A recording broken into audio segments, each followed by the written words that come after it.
এই যে সাদা বাঘ। হ্যাঁ দেখেছিস, দেখছো ওই দিক থেকে আসলো। দেখা হ্যালো বন্ধুরা, তোমরা সকালে কেমন আছো? আশা করি তোমরা সকালে খুব খুব ভালো আছো। আমিও খুব ভালো আছি।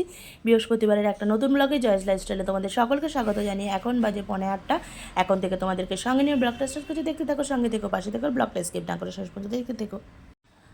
আজ আমরা কোনারক সূর্য মন্দির, তারপরে ধাবলগিরি, উদয়গিরি, এইসব জায়গাগুলোতে কিভাবে যাচ্ছি তোমাদের সঙ্গে শেয়ার করছি। আর নন্দনকানন পুরো সাফারিটা আমরা ঘুরেছি কিভাবে, সেটাও তোমাদের সঙ্গে শেয়ার করব। পুরো জঙ্গলটা কয়েকশো বিঘা, সেখানে হেঁটে শেষ করা যায় না। আর আমরা সেখানে হলো কিভাবে এসি বাসে করে কত টাকা খরচ করে আমরা চড়লাম আর পুরো সাফারি করলাম। আর একদম সামনে, বাসের সামনে দিয়েই কিভাবে বাঘ, সিংহ, হরিণ, ময়ূর পাশ দিয়ে দেখা যাচ্ছে, ওগুলো ছাড়াই রয়েছে ওসব পশু পাখিগুলো, সেইগুলো তোমাদের সঙ্গে শেয়ার করব, দেখতে থাকবে।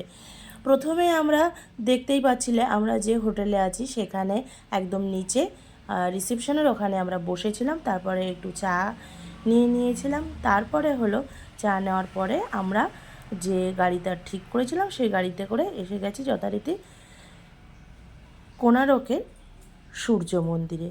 কারণ হলো আমরা বাস বুক করেছিলাম ওটিডিসিতে গিয়ে, যেহেতু 25 তারিখ এখানে ভোট উড়িষ্যায়, ওই কারণে বুক হওয়ার পরেই ক্যান্সেল হয়ে গেছে। সব বাস নাকি ইলেকশানে নিয়ে নিয়েছে। তারপরে ওরাই বলেছিল তোমরা কয়েকজন মিলে 10 সিটারের গাড়ি বুক করতে পারো। ওই জন্য অবশেষে আমরা একটা গাড়ি বুক করে নিয়েছিলাম 10 সিটারের এসি গাড়ি। সেই গাড়িতে কত খরচ হয়েছে তোমরা শুনে নাও। পুরো 4,000 টাকা খরচ হয়েছে। বাচ্চা 3টে ছিল আর আমরা বড়রা 7 জন ছিলাম। আরেকজন বাঙালিরা মিলে আর আমরা মিলে এই গাড়িটা বুক করেছিলাম। তো দেখো যথারীতি এর মধ্যে অনেকটা ভিড়। আমরা তো 8টায় বেরিয়েছিলাম, পুরো 8টায় গাড়ি ছেড়েছিল, 7টায় গাড়ি ছাড়ার কথা ছিল। তো এখানে যথারীতি পৌঁছে গেছি ওই 10টার মধ্যে।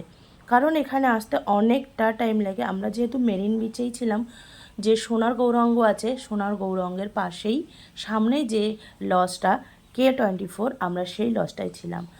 আর তারপরে আমরা যথারীতি গাড়ি ড্রাইভার বলেছিল তাড়াতাড়ি চলেন, আমরা ধবলগিরিতে চলে এসেছি, পাহাড়ের ওপরে যে বুদ্ধ মন্দির।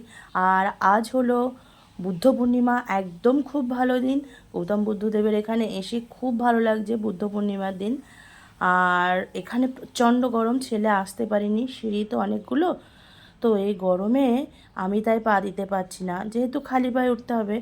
আর ড্রাইভার বলেছিলেন তোমরা তাড়াতাড়ি নেবে, তাহলে নন্দনকাননটা যেহেতু অনেকক্ষণ লাগবে, 5টা বাজলে বন্ধ হয়ে যায়। তো আমরা তাড়াতাড়ি করে ধবলগিরিটা ঘুরে আসলাম। আর এখান থেকে না একটু কাজু নিয়ে নিয়েছিলাম।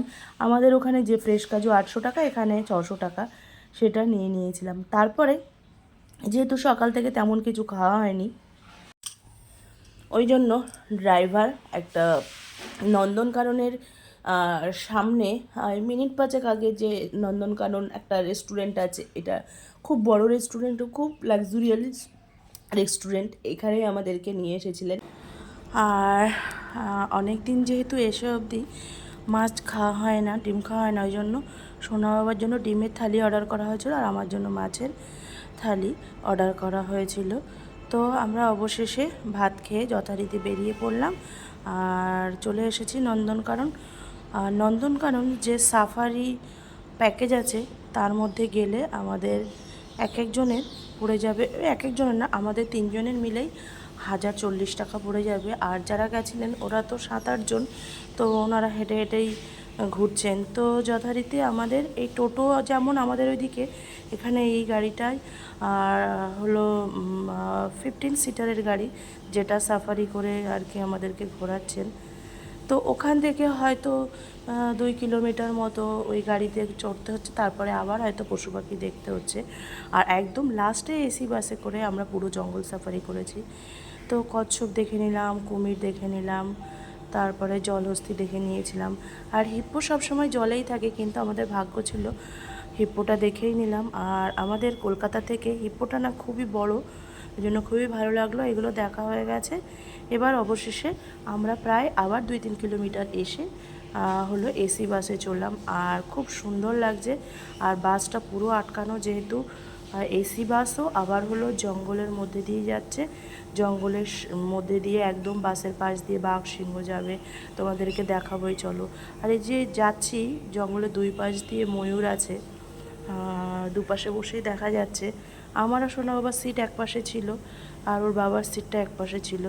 এই দেখো বাঘ, এটা কিন্তু জঙ্গলের মধ্যে, এই যে আমাদের বাসটা এই যে, আর দেখো মানে 2-3 হাত দূরেই ওই যে বাঘ রয়েছে, কত কিছুই দেখা যাচ্ছে। ওই যে কোনো সিংহ দেখো একদম হলো বাসের জানালার পাশে, ওই জন্য বাসটা একটু দাঁড়িয়েছি। সিংহগুলোর বয়স হয়ে গেছে, এদের এক একটা এরিয়া আছে, হয়তো 10 মিটার, 10-20 কিলোমিটার ওর মধ্যেই জঙ্গল আছে, হয়তো বিশাল পাঁচিল দুই সাইড দিয়ে আছে, তার মধ্যেই থাকে। তবুও একটা ভয়ের কারণ আছে। আমাদের বাসে আবার এমার্জেন্সি গেটও আছে, একটা ভয় ভয়ও লাগছে, আমি পরে সেটা খেয়াল করলাম। আর এত কাছ থেকে তো কখনোই দেখা যায় না, কি বলবো, এক হাত দূরে আমাদের বাস যেমন আছে, এক হাত দূরে। আর জঙ্গলের মধ্যে দিয়ে না সব কিছু দেখাটা খুব ভাগ্যের ব্যাপার। বাঘ দেখলাম, সিংহ দেখলাম একদম হলো বাসের সামনে দিয়ে। আর বললাম না, এক একটা বিশাল বিশাল গেট আছে, হয়তো যখন টাইগারের এরিয়া তখন হলো ওই গেটটা বাস সামনে দাঁড়ালে খুলে দিচ্ছে, আবার বন্ধ করে দিচ্ছে। সিংহের এরিয়া তখনও খুলে দিচ্ছে। পুরো এসি বাসে করে আমরা হলো ওই 1040 টাকার প্যাকেজ কেটেই আমরা ওই সাফারি যে টোটো মতো ওইগুলোতে উঠলাম। তারপরে এসি বাস করে সাফারিটা পুরো নন্দনকানন আর কি ঘুরলাম। তারপরে আমরা অবশেষে গেট থেকে বাইরে বেরিয়ে যাব, একটু পাখি দেখলাম, লিওপার্ড দেখলাম। আর ওই সাদা ময়ূরটা না দারুণ দারুণ লাগছিল। আর এই সামনে নন্দনকানন জুলজি পার্ক যেহেতু, আর আমাদের ভারতবর্ষের মধ্যে সবচেয়ে বড় পার্ক, খুবই ভালো লেগেছে। আর তোমরা যদি কেউ আসো এখানে প্যাকেজটা করে নিতে পারো, বেশি হতে পারে, কিন্তু সত্যি প্যাকেজটা করে টাকার দিকে তাকালে হবে না, দারুণ লেগেছে কিন্তু, পুরো এরিয়াটা ঘুরিয়েছে, আমাদের তো খুবই ভালো লেগেছে। তারপরে দেখো অবশেষে আবার একটু ভল্লুক দেখা গেছে। আর এইগুলো হলো একটা কি বলবো ভাগ্যের ব্যাপার, বললাম না। আমাদের যিনি হলো টিকিট কাটিয়েছিলেন বললেন তোমরা সব দেখেছো, আমরা বললাম তো হ্যাঁ অবশেষে দেখেইছি সব। আর ময়ূরটায় যখন ভিডিও করছি না, ও মানুষের মতো পোজ দিয়ে দিয়ে দেখো ঘুরছে, সেটা কিন্তু একদম অপূর্ব।